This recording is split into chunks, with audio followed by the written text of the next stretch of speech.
ఆడపిల్లగా పుట్టిన పాపకు ఆట బొమ్మలు ఇష్టం, బడిలో చేరాక పుస్తకాలు ఇష్టం, యుక్త వయసు వచ్చాక తన అందం ఇష్టం, ఉద్యోగం చేరాక జీవితం ఇష్టం, పెళ్ళి అయ్యాక భర్త అంటే ఇష్టం, తల్లి అయ్యాక పిల్లలంటే ఇష్టం.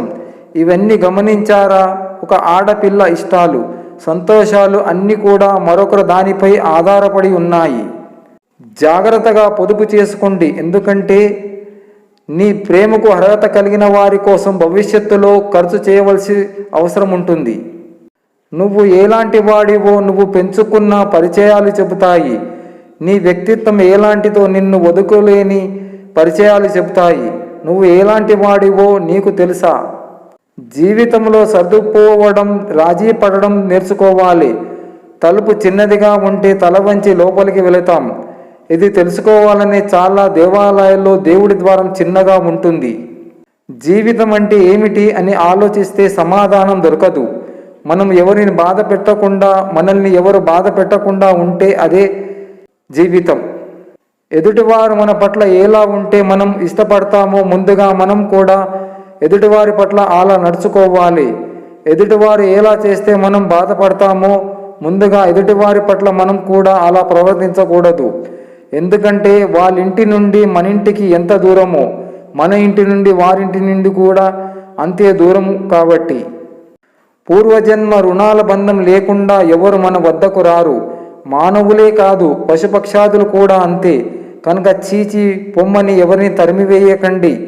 మీ వద్దకు వచ్చే అందరినీ, అన్ని జీవులను ఆదరించండి. ఆకలితో ఉన్నవారికి అన్నం, దాహంతో ఉన్నవారికి నీరు, బట్టలు లేని వారికి బట్టలు, ఆపదలో ఉన్నవారికి సహాయం, ఏ ఆశ్రయం లేని వారికి కాసింత చోటునిస్తే శ్రీహరి సంతృప్తి చెందుతాడు. నీవు కింద పడిపోతావా లేదా అన్నది విషయం కాదు, నీవు తిరిగి లేస్తావా లేదా అన్నది అసలు విషయం. నీ ప్రేమ అర్హత లేని వారి కోసం నీ కన్నీళ్లను వృధా చేయకు. ప్రేమకు అర్హత లేని వారి కోసం వెలకట్టలేని కన్నీళ్లను వృధా చేయకండి, అర్థం ఉండదు. జీవితంలో సెటిల్ అవ్వడం కన్నా అడ్జస్ట్ అవ్వడం చాలా కష్టం. కానీ అడ్జస్ట్ అయితే మాత్రం సెటిల్ అవ్వడం చాలా సులభం. జీవితంలో సంపద కోల్పోయినా, జీవితంలో మనశ్శాంతి కోల్పోయినా, జీవితంలో ఉద్యోగం కోల్పోయినా, జీవితంలో భార్య పిల్లలను కోల్పోయినా, జీవితంలో తల్లిదండ్రులను కోల్పోయినా, జీవితంలో వ్యాపారం నష్టం పోయినా, జీవితంలో సర్వస్వం కోల్పోయినా, పై వాటిని అన్ని కోల్పోయినా పర్వాలేదు. కానీ కోల్పోవకుండా ఉండవలసినది ఆశ. ఆ ఒక్కటి మాత్రం కోల్పోకండి. అదే నిన్ను ఉన్నత శిఖరాలకు తీసుకెళ్తుంది.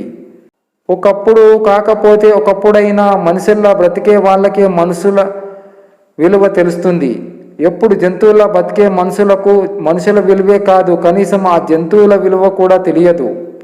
మనకు మంచి జరిగితే, లాభం చేకూరితే అది న్యాయమైన మనకది న్యాయమే.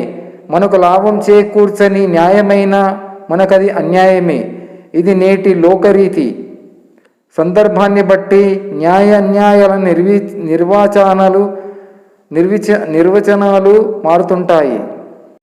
కనికరం లేని బిడ్డలను కన్న తల్లికి జీవితాంతం పురిటి నొప్పులే.